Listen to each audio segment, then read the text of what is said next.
On a chilly December morning in Chicago, Althea Harris, along with a handful of other holdouts, is finally moving from the notorious Cabrini-Green housing projects. I love it here because this is where I've been living for 30 years. The last of the notorious high-rises are coming down next month to make way for new row houses, mixed-income apartments, and multi-million-dollar condos. The lion's share of our families do well. Chicago Housing Authority Chief Louis Jordan calls it the end of an ugly era. You would have had to live there to understand how bad it had gotten. And no place was worse than Cabrini-Green. Built in 1942 to provide decent housing for the poor, it became a symbol of concentrated poverty and neglect.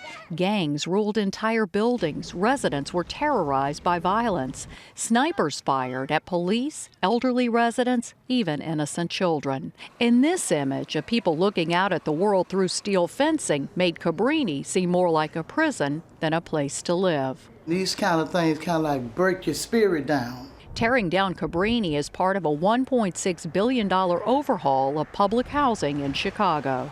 It is called the Plan for Transformation, and it's the most sweeping reform of its kind in this country's history. But it has plenty of critics who say the decision to demolish these high-rises is not eliminating the poverty. It's just dispersing it around the city.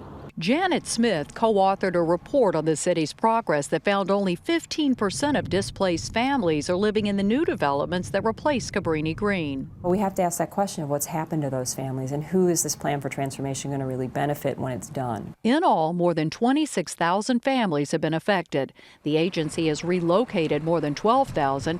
13,000 families are no longer in the system, and CHA admits it cannot find 2,100 families who are displaced. Longtime resident Kenneth Hammonds has been ordered to move this week and feels left out of the process. We want to be a part of this new transformation that's coming up in our community. If it took place in our community, let us be a part of it. Louis Jordan says building stronger communities is about more than bricks and mortar. It's about the future. You want kids to see what? I want kids to see hope. I want them to see opportunity. It's an opportunity former resident Brenda Lockett sees for her family. She now lives in a renovated row house across the street. And I believe that if I can live through Cabrini-Green, I can live through anything.